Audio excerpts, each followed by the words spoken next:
Hello everyone, welcome to tasty Vantillu. ఈరోజు మన ఛానల్లో మంచిగా స్పైసీగా మటన్ కర్రీ చేశానండి.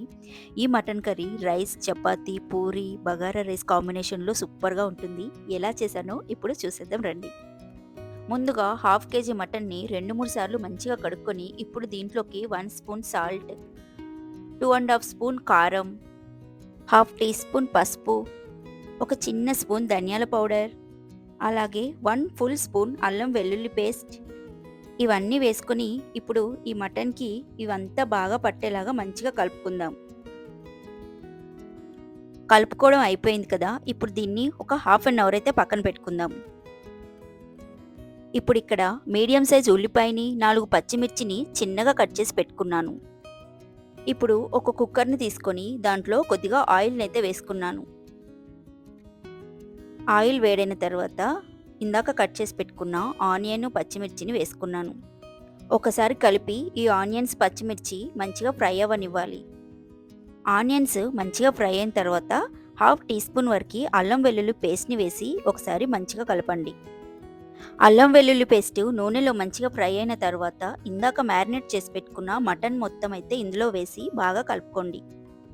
ఇప్పుడు దీన్ని మూత పెట్టుకొని 5 మినిట్స్ వరకు మీడియం ఫ్లేమ్లో మంచిగా ఫ్రై చేసుకుందాం. 5 మినిట్స్ తర్వాత మూత తీసి ఇదంతా ఒకసారి మంచిగా కలుపుకోండి.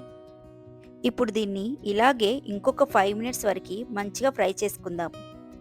10 నిమిషాలు ఫ్రై అయిన తర్వాత దీంట్లోకి కొంచెం పెరుగును యాడ్ చేసుకొని ఒకసారి కలుపుకుంటున్నాను. ఇప్పుడు దీంట్లో పీసెస్ అన్నీ మునిగేలాగా 1 గ్లాస్ వాటర్ని అయితే వేసుకుంటున్నాను. వాటర్ వేసుకున్న తర్వాత ఒకసారి కలిపి ఇప్పుడు కుక్కర్కి మూత పెట్టి 5 విజిల్స్ వచ్చే వరకు ఈ మటన్ అయితే మంచిగా ఉడికించుకుందాం. ఈ మటన్ ఉడికేలోపు దీంట్లో వేయడానికి ఒక మంచి మసాలానైతే మనం ప్రిపేర్ చేసుకుందాం. ఇప్పుడు మసాలా కోసం 1 స్పూన్ ధనియాలు, 3 లవంగాలు, 3 ఇలాచీ, కొంచెం దాల్చిన చెక్క, కొంచెం ఎండు కొబ్బరి వేసి ఇవన్నీ కొద్దిసేపు ఫ్రై చేసుకోండి. ఇప్పుడు ఇవి బాగా ఫ్రై అయిపోయాయి. వీటిని ఇప్పుడు ఒక మిక్సీ జార్లోకి అయితే తీసుకుంటాను. ఇవి కొంచెం చల్లారిన తర్వాత వీటిని మెత్తగా పౌడర్ లాగా చేసుకుందాం.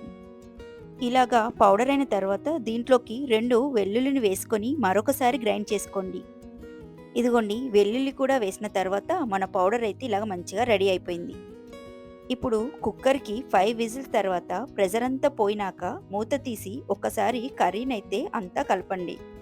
ఇప్పుడు స్టవ్ని సిమ్లో పెట్టుకొని ఉడికించుకుంటూ ఇందాక మనం గ్రైండ్ చేసుకున్న మసాలానైతే యాడ్ చేసుకుంటున్నాను.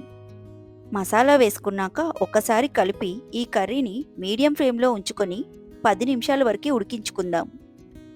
చూడండి, ఇప్పుడు ఈ కర్రీ అయితే మంచిగా నూనె పైకి తేలుతూ బాగా ఉడుకుతుంది. ఇప్పుడు ఇంకా కొత్తిమీరని యాడ్ చేసుకొని ఒకసారి కలిపి ఈ కర్రీని మనం సర్వింగ్ బౌల్లో సర్వ్ చేసుకోవడమే.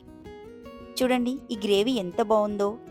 మనం ఇందాక గ్రైండ్ చేసుకున్న మసాలా యాడ్ చేయడం వలన ఈ గ్రేవీ పర్ఫెక్ట్గా ఉంది.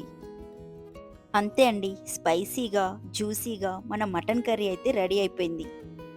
ఈ కర్రీ బగారా రైస్ కానీ లేదా నార్మల్ వైట్ రైస్ కానీ, chapati, puri అన్నిట్లోకి best combination.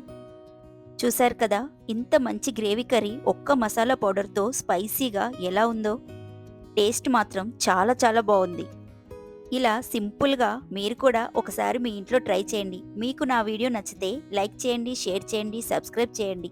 Thank you very much.